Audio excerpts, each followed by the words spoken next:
Eryndor, once a thriving kingdom, was now a wasteland of ash and ruin.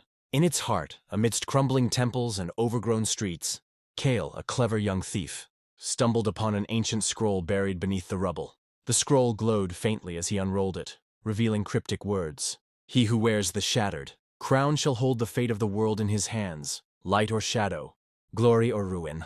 Kael's pulse quickened. Treasure, power, destiny, it all sounded far grander than the mundane loot he usually scavenged.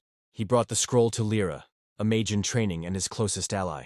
Unlike Kael, Lira took the prophecy seriously. "This isn't a myth," she whispered, her fingers tracing the parchment. "The shattered crown is real, and if we don't find it, someone else will." Kael smirked, his sharp eyes glinting with mischief.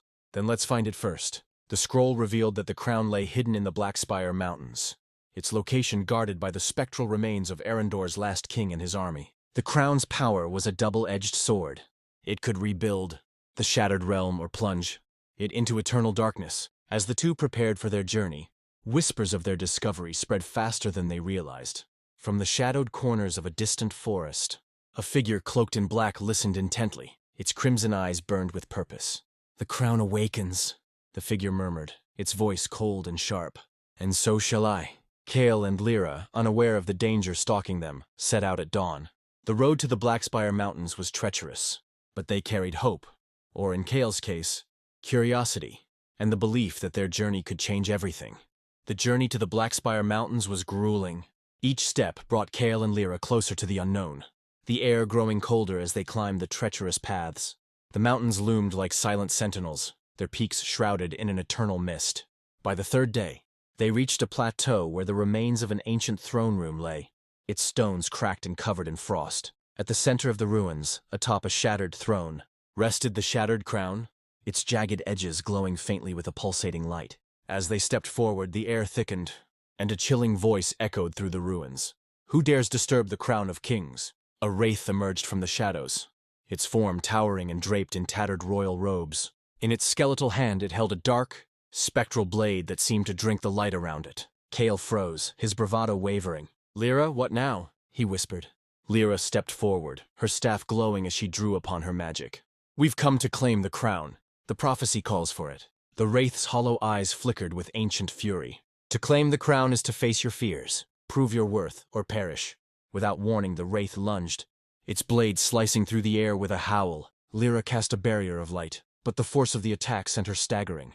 Kael scrambled for cover, his heart pounding. "This wasn't part of the plan," he yelled, drawing his dagger. "Plans change," Lira shot back, hurling bolts of light at the wraith. The fight was relentless.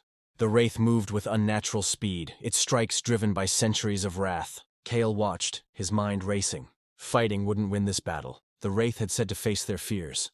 But how? Summoning his courage, Kael stepped into the wraith's path, dropping his weapon. "I'm afraid," he said, his voice trembling, "but I won't let that stop me." The wraith halted, its blade poised mid-strike. The shadows around it wavered as if uncertain. Slowly, it lowered its weapon. "You have acknowledged your fear," the wraith said, its voice softer now. "But the crown tests more than courage. Are you ready to bear its weight?" Kael hesitated, but Lira placed a hand on his shoulder. "We'll bear it together," she said. The wraith nodded and stepped aside, its form dissolving into mist. The path to the crown was clear, but as Kael reached for it, the air grew heavy again. From the shadows of the ruins, a figure stepped forward, its crimson eyes gleaming.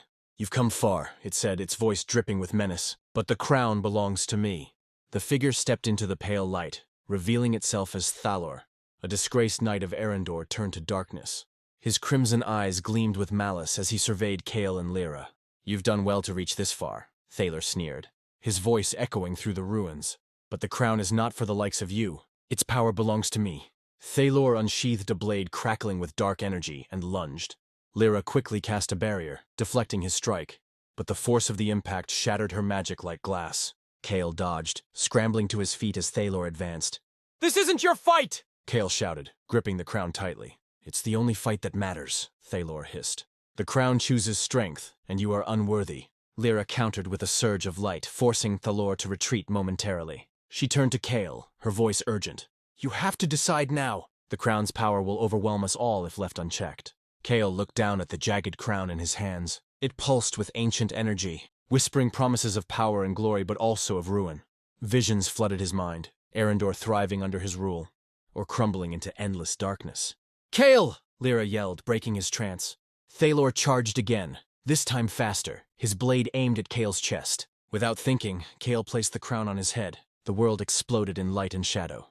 Kael's vision blurred as the crown's power surged through him, filling him with both agony and clarity. Time seemed to freeze. In this liminal space, the voices of the crown spoke. To rule is to sacrifice. To save is to endure. What will you choose? Kael gritted his teeth, his heart pounding. I choose hope, he said, his voice steady. The light around him intensified, consuming Thalor's darkness.